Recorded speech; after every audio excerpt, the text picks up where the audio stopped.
This is Killer Innovations, a show about ideas, creativity, and how you can innovate.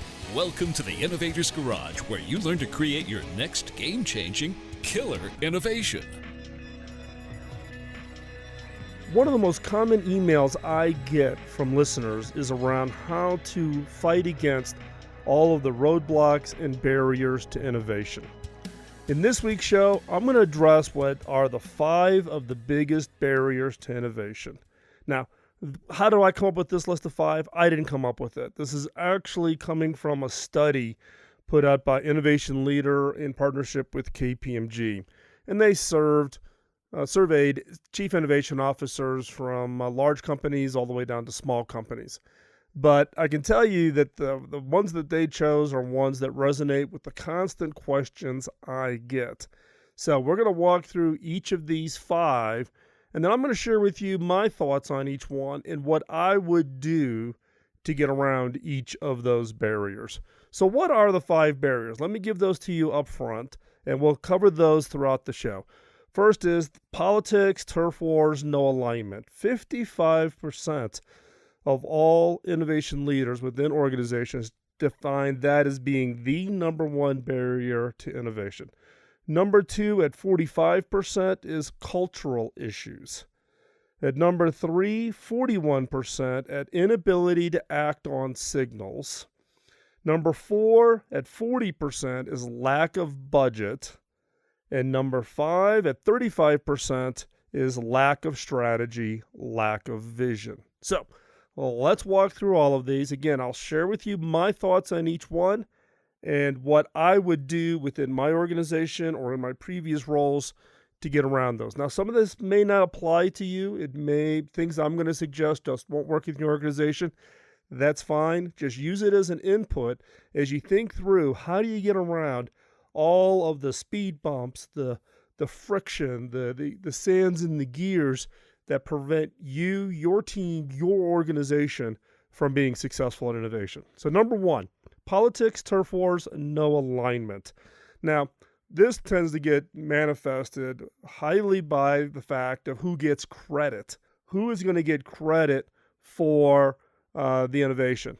Also, the term politics, you could also manifest that to mean the innovation antibodies. These are the people within your organization who are telling you, oh, that'll never work, or I've tried that before, or I'm the expert, let me do the thinking, you just do the doing, all kinds of manifestations. And politics is a big challenge, particularly in large organizations. As you get higher in the organization, people spend more time defending their position. They maybe took risks earlier in their career, but once they achieve a certain level of success, they tend to go into defense mode, and they don't want anything to risk that position. So you'll fight a lot of politics. The other is turf. Turf is, for instance, one of the most common manifestations of turf in the innovation game is if you have a team within your organization that is, quote, the innovation team. So let's say I'm a general manager in a product group, and the CEO appoints a chief innovation officer, and that chief innovation officer builds an innovation team, right? And all of a sudden, the innovation team's coming up with products that fit into my product group. This manifests itself in that innovation team trying to pass off their innovation to me as a product GM. And I'm going to be very resistant, right? One is the new product idea should have been coming from my team. You're making me look bad. You didn't include me in that innovation effort. And then the innovation team is sitting there going, hold on, I created this great innovation and I can't get anybody else in the receiving organization to take it. It's their problem. It's their fault. And I'll talk a little bit about some ways to get around that. And then the other part of this is no alignment. The fact that everybody's off kind of going in 500 different directions. This manifests itself when you've got a leader who says, hurry up, we need innovations. And that is the end of the leadership guidance that you get. And everybody just kind of scatters in all directions, thinking that they're doing the right thing, but there's no alignment with the activities. There's no alignment with the overall organizational vision. All you have is, literally hundreds, if not thousands of people all thinking they're doing the right thing, but missing out on that opportunity to leverage. So again, 55% in this study identify politics, turf wars, no alignment as the number one barrier to innovation. So politics, who gets credit? I'm a big believer that if you're part of an innovation team, do not worry about the credit. It is not about, you getting your name attached to it. It's about the impact to the organization. And if you have good leadership within your organization, they'll know where that idea came from. They'll know where that comes from. The other piece is I would actually encourage you in your organizations not to use the word innovation in a team name or in a job title. I've had this happen at HP when I was CTO at HP. In my infamous wisdom, and look, I'm an innovation guy. I've been doing this 25 years. I created a team called the Innovation Program Office, or IPO. Soon as you put the name innovation in that, you paint a target on that team, right? Innovation should not be the only realm of a single team, but should be permeated throughout the organization. You need the entire organization, the entire creativity of all of your team members to be contributing. And as soon as you identify somebody as innovation, what the other teams feel like you're saying is that you are not innovation. So be very, very careful. It'll solve a lot of your politics issues if you just stay away from naming a group, a team name, or even giving a job title out that has the word innovation in it. Innovation's not a role. Innovation is a skill. Innovation is a capability within your organization, and it should be something that permeates your entire organization. On the turf battle piece, what I ran into this in spades at HP, right, where the Innovation Program Office would be working on some products. We would try to pass it off to the product groups, and it would be an absolute no-go. Do not pass, start, do not collect $200. And the end result was a lot of frustration on both sides. What we ended up doing is we would actually then transform the IPO to be more of a funding source. So the problem with the product groups is there was never enough funding for really great product ideas. So if someone within a product group came up with an idea and their product group did not have the funding to support it, IPO would, quote, sponsor that project. We would put some extra resources in play. But the most important thing is we would fund it. We would actually give money to that manager and to that team to go off and innovate. And that was transformative in changing this challenge about turf wars. And then no alignment. No alignment is really a sign of no leadership. You need strong leadership when it comes to innovation in order for you to have any shot of having a success or impact. So if there's lack of alignment, that means there's typically lack of direction, there's lack of understanding, there's lack of mission being communicated to the organization around innovation. And you end up with everybody kind of going, 25 different directions, and you miss out on the opportunity to get leverage. If you have clear alignment and you have alignment on a target and you have strong leadership around innovation, then you get that leverage effect. You get the focus effect. As we talked about literally hundreds of times in this show over the 14 years, you have to have focus. Focus up front actually drives increased improvement of ideas, increases just the sheer number of ideas, and I've seen the direct correlation to actually improved innovation coming out the other end. So alignment is absolutely critical. So again, politics, turf wars, no alignment. 55% in this study identified it as the number one barrier. And my guess is that you have experienced this exact problem. So again, think about it from don't focus on who gets credit. Be careful of naming people to innovation teams or calling teams innovation teams. On the turf, find a way to integrate all of the organizations. Think of your organization as an ecosystem and bring that ecosystem together around the innovation efforts that you're working on. And then the no alignment is about focus. Look at the focus and how you define the areas that you're going to go into and what is it you're going to do, because then you get maximum leverage. And if you can solve maybe not all three, but a couple of these, it makes life orders of magnitude easier to get innovation success through your team, through your organization, and ultimately have impact in the marketplace. So again, in the study from innovation leaders and KPMG, 55% of all leaders identified politics, turf wars, no alignment as the number one barrier to innovation. And in the show notes, I'll have links to more about politics, turf, and no alignment, and point you to some past shows that will actually dive into more details and give you more context and tools to use. So don't go anywhere. We're going to be right back after this quick break.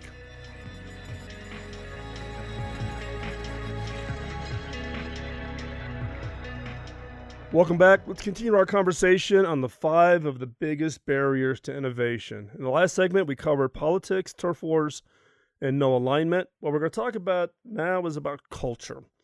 Culture came up as the number 2 barrier to innovation in this study from Innovation Leader with KPMG. So cultural issues. Cultural issues actually play, probably I think, should have been number 1, but that's just in my experience. Why is culture so important? Particularly in established organizations, cultures get locked in, they're pretty well defined. But there's a couple of underlying issues around culture that I've seen within organizations. One is this fear of failure. How does your organization deal with failure? If someone tries something and it fails and all of a sudden they get booted out of the organization, what signal does that send to the rest of the organization that they should go take some risk and go try something?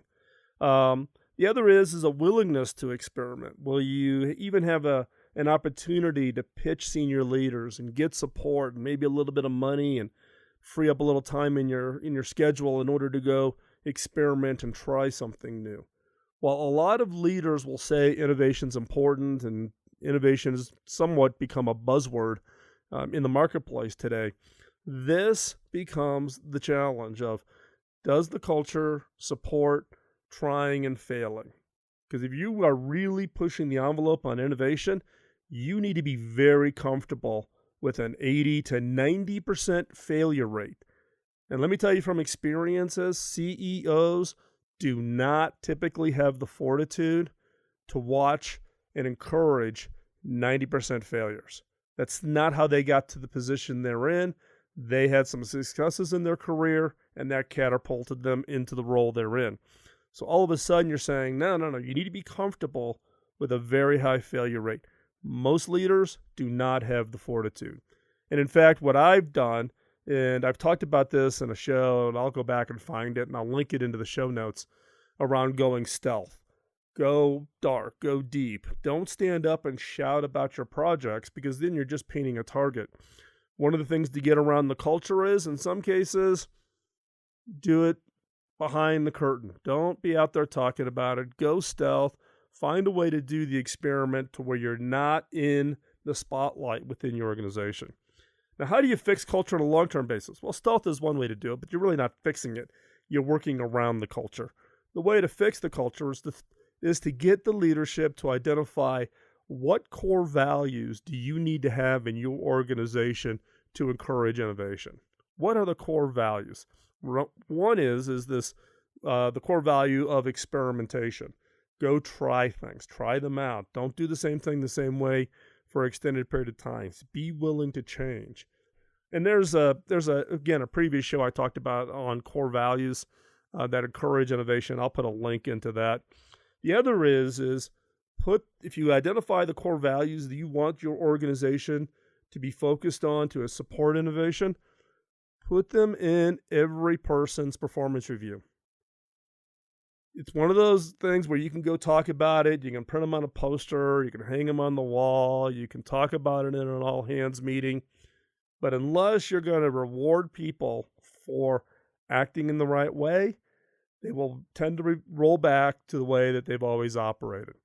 So I encourage identifying those core values that are fundamental to your organization being successful, and then putting them in performance reviews. Measure people and encourage and reward people who actually show and live those core values and live the focus on innovation, or Put corrective action in for people to encourage them, help the others change to adapt to the new core values and to what you're trying to do within the organization. If you don't put a measurement about it, people don't do it. The second one I want to talk about here real quickly is the inability to act on signals. The inability to act on signals. And this typically falls into lack of flexibility within an organization.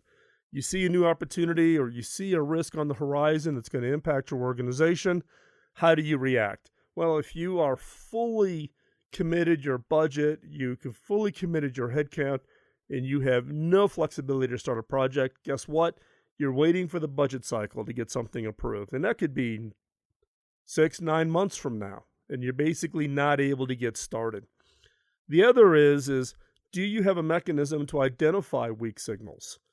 Weak signals are those things that, are just starting to show themselves. Think of them as kind of a canary in the coal mine type of thing that's giving you a hint that there's a fundamental change coming across the horizon.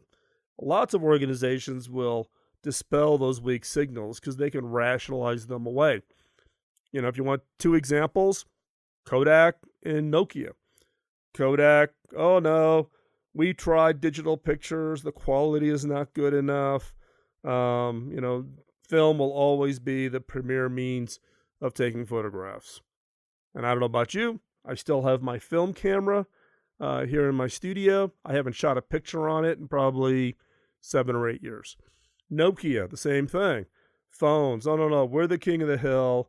Yeah, there's this thing going on around different kinds of form factors and applications on phones, but that's for what PCs are for. Phones are phones, and look what happened to them. So the key here is on the weak signals is 1, being able to identify them, 2, have a willingness to change, 3, have the flexibility to change. And on the flexibility, I actually encourage organizations not to redline their headcount spend and not to redline their budget. Don't commit 100% of your budget at the beginning of the year to all the existing projects, and don't commit your available headcount so that you could hire or bring in consultants and you have dollars to spend against a project when you need to make that change. And so also with signals is, I'm going to guess there's people within your organization who are pretty good at identifying the weak signals. Find them, right? These are the people who maybe have been written off by management before because they're always, raising the flag, and some people may refer to them as crying wolf. Listen to them, find them. And the other is also resist your organization from hogging information. Everybody needs all of the information available to them in order to identify these weak signals. So again, this half, we talked about the cultural issues. 45% leaders identify cultural issues as a significant barrier. In fact, the number 2 barrier to innovation. And then the number 3, at 41% of all leaders, the inability to act on signals. So far we've covered politics, turf wars, no alignment as number 1 at 55. We've talked about the cultural issues, which is 45% of the barriers. 45% of the executives think it's a barrier. And then the inability to act on signals at 41. We've got 2 more to talk through to get through the 5 of the biggest barriers to innovation. We're going to continue this conversation. Don't go anywhere. We're going to be right back after this quick break.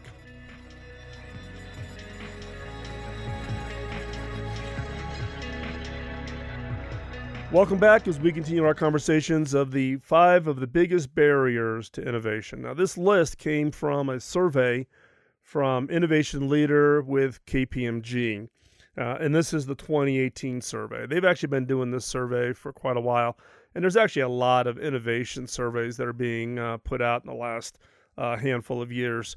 So this one just happened to be convenient. It's one that I've been looking at here recently. But this is really addressing the questions I get from you when you drop me an email about the barriers or struggles or frustrations or asking for advice on how to, maybe deal with a problem boss. So hopefully what you're getting from me today really is how I would respond or deal with these barriers to innovation. So we've already covered the first 3. Let's get through the last 2. Number 4, at 40% of all executives identifying this as one of the top 5 barriers to innovation, is lack of budget. Now, I talked a little bit about this in the last segment about signals. The budget is a real challenge for innovation because the budget cycle in most organizations is annual. Some organizations, and it would drive me absolutely bananas, is if they had to do quarterly budgets. The fact is innovation does not happen on an annual cycle. In an annual budgeting process, you tend to get the funding, and then as you get towards the end of the year, you then end up scrambling to justify why you should have money for the next year. The innovation team somewhat slows down because they're not quite sure. They don't want to commit maybe dollars to something if they're not sure they're going to have the budget for next year. So you end up with this kind of energy level, beginning of the year really high. As you get later in the year, there's this dip in the energy level until you get through the annual budgeting process, and then you're back up again. And it causes kind of this start-stop feel to the innovation programs within the organization.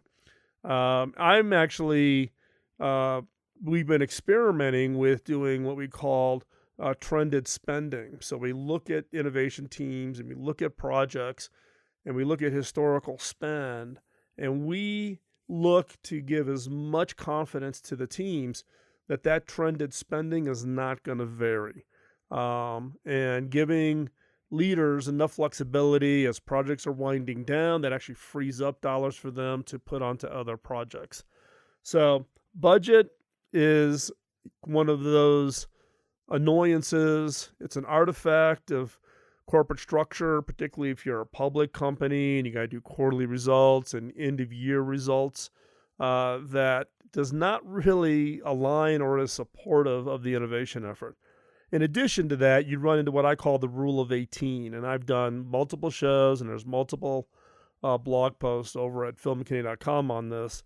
And actually, I wrote an article for Forbes, so you can go out to Forbes and just search for me, and I did a number of articles for them a number of years ago on innovation. But Rule of 18 says that I can get any executive interested in our project mid-year. They'll scrape together some dollars to get the project started. As we go into the first budget cycle, the executives are still all excited. They write it into the budget. At that end of that next year, where I'm going into the second budget cycle, what I have found is that any innovation project has not shown impact, the risk of it being canceled is extremely high. So the rule of 18, it's about the length of time any senior leader is willing to commit to a project before they expect to see some form of impact. My advice to innovation teams is to chunk down your projects to show impact and deliverables on kind of an every 18-month cycle, so that kind of reignites and gets the enthusiasm level and the support back up in order to make it through the next budget cycles. One thing that I would advise organizations to think about is some form of multi-year commitment, right? Bill Hewlett and David Packard had this saying inside of HP is a true leader, takes on and does the hard things when signals are telling you to do otherwise. So whether it's, economic crises, bad execution within the organization, innovation and R&D tend to be the projects that get cut. Why? Because it's the most visible and it's the easiest to pull back from. Real leaders, though, stick to it. And what you find when you look at companies that had disproportionate success past some form of an economic crisis are those that continue to invest through the crises. So my advice when I talk to CEOs or chief innovation officers is make the multi-year commitment. Stick with it. Make sure you've got alignment from your board of directors through your CEO. If you are a CEO, this ball falls in your lap, right? Stick with it in order to ensure that the teams can continue to invest. And it's that investment, even through the tough times, that will show spades on the other side. And then the other piece is, and this is kind of a unique byproduct, right, of the way we do incentive payments and bonuses across organizations. If you give people an incentive to say, you're going to, you have this kind of budget, and you need to achieve these results. Leaders sometimes will play the game where they'll underspend the budget because they feel like the budget is the metric that they're going to get measured. So if they show an overspend, that's, oh my gosh, that's horrible. If I show an underspend, that's great because it shows that I'm pretty efficient. I'm very efficient. I actually flip that in my incentive structures with my leaders is that if you underspend, we will have a hard conversation. Because underspending means that you're not investing. I'd much rather have the money invested in a project than sitting in the bank account collecting, whatever interest rate we could get, by having cash sitting in the checking account, right? If you underspend, that's where I will have a hard conversation with leaders, because that is putting the organization at risk. Innovations is an engine that you've got to continuously feed, and you cannot play this game. And the last of the 5 of the biggest barriers to innovation is lack of strategy, lack of vision. This is one that I hear all the time. A lot of really long-term established organizations kind of turn into an engine that just keeps chugging down the same road they've been on forever and ever. And innovation strategy or innovation vision is not incorporated into the overall vision of the organization. CEOs will stand up, or public companies will put out their quarterly reports and they'll use the word innovation, but they don't explain how innovation is core, or how innovation is going to be integrated into the strategy, or where the target focus of innovation is, whether it's new markets or whether it's new products and technologies, whether you're going to serve existing customers with new products, or are you going to go into entirely new customers, new technologies, new product areas? There's no vision. It's like, here's a bunch of dollars. We're going to do innovation, and we'll come back in 3 years and tell you what it is. And that is more of a, what I would call accidental innovation. And that is not for long-term success. You need to commit the time to define an innovation strategy and an innovation vision. It's hard. It's hard to think about how do you integrate that in. Look, strategy and vision are hard in organizations overall. Now try to bring innovation into it. That is an order of magnitude. If you're not familiar with how to do that, or you're struggling on helping your leaders understand that importance, there's a lot of really good materials out there. You can always drop me an email and I'll point you to some resources. But this is one that you just absolutely have to get right, and your leaders have to be aligned. So let's refresh. 5 of the biggest barriers to innovation. Number 1 at 55%, political turf wars, no alignment. Number 2 at 45% is cultural issues. Number 3 at 41%, the inability to act on signals. At 40%, lack of budget. And number 5 at 35%, lack of strategy, lack of vision. So hopefully you found this useful. Again, if you've got a specific example or struggling with a specific issue, drop me an email at phil@killerinnovations.com and I'll get right back to you. Or better yet, join us over at theinnovators.community. That's a private Slack community that is full of leading innovators from around the world. And people can post questions. You can reach out as a direct message also if you want to keep it private, and get advice from leading innovators from around the world. So check that out, theinnovators.community. Don't go anywhere. In the next segment, we will have another 5 minutes to new ideas. This is designed to ask and challenge you with questions to spark new ideas for your company, your product, or your service. Don't go anywhere. We'll be right back after this break.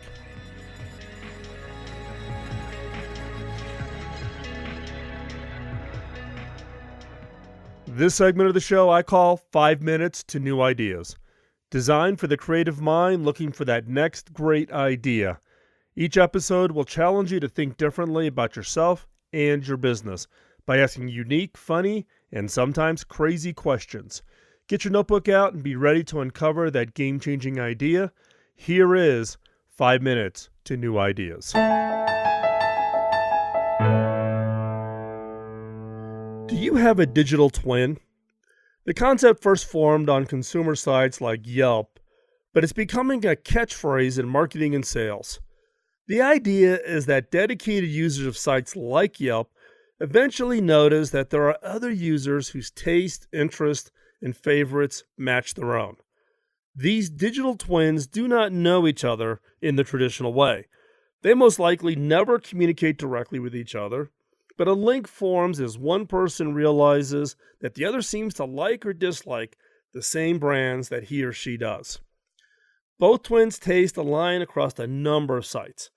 People start to trust these twins to the point where they bypass the process of reading multiple reviews and simply check to see what their twin thinks. Eventually, people start to value their digital twins' opinions over their own. Recently, I was looking for a barber, since my previous one made the inconvenient decision to retire. I went on Yelp and found a local husband and wife shop that had more than 100 5-star reviews. I showed up one Saturday for a cut.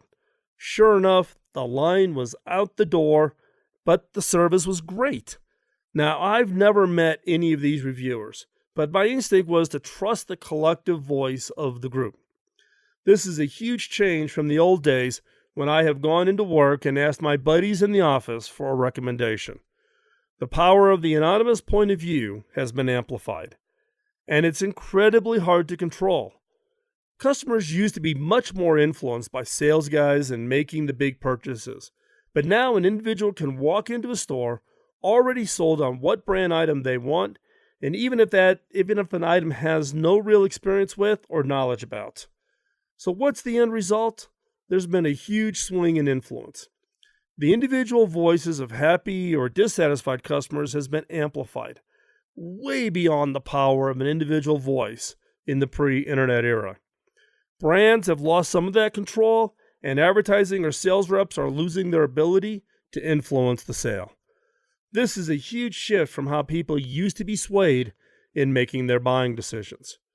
Customers are relying on sites like Yelp, Digital Twins, and other forum sites because they want to reduce bias in their purchasing decisions. We are all savvy to the way advertising or paid product placements can influence us to buy things that might not be right for us.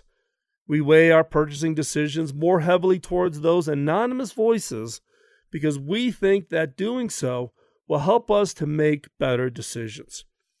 We want our decisions to be less about who had the best advertising campaign and more about who has the best product. Granted, most users are sophisticated enough to understand how these review sites work. A small number of highly positive reviews are less accurate reflection of the actual experience of buying from this store than large number of mixed reviews. Once you get north of 50 or 100 reviews, the sheer volume of reviews makes it harder to game the system. Users know that they can throw out the extreme reviews, the ones that are really high scores and those that are really low scores. The very low and very high scores are more likely biased and can cancel each other out.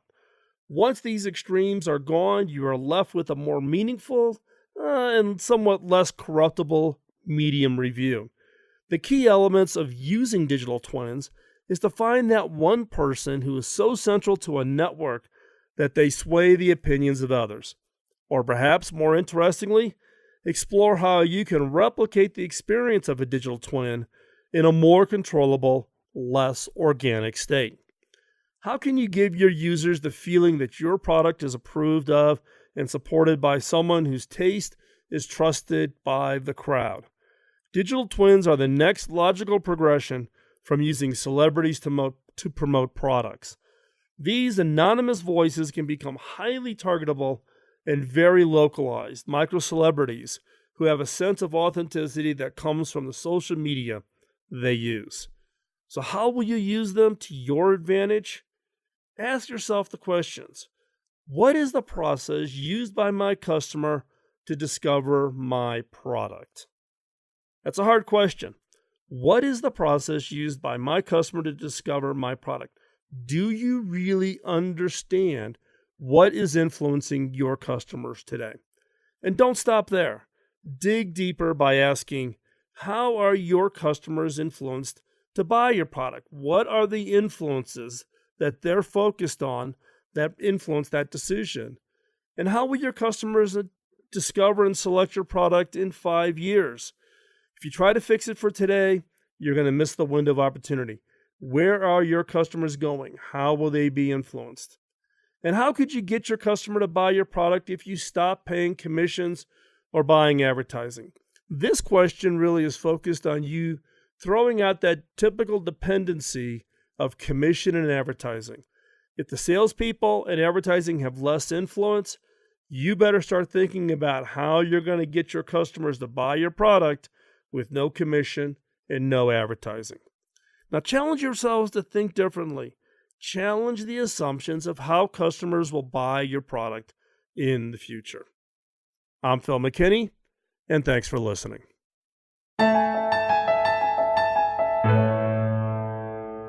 Thanks for taking the time out of your busy schedule to join in. If you have any comments or suggestions, drop me a note over at phil@killerinnovations.com. Now, the reason I've been doing this show since 2005 is to pay back my early mentor by paying it forward.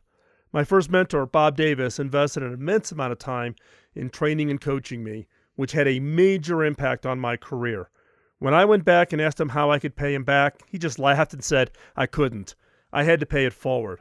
If I could ask for a favor, could you help me pay it forward? How? 1, give us a rating wherever you get your podcasts, as that helps spread the word. And 2, by telling others about the show. This episode of Killer Innovations was produced by the Innovators Network. You can find the show notes and the entire show catalog over at killerinnovations.com. I'll talk to you next week. In the meantime, go out and change the world with your killer innovation. Bye-bye.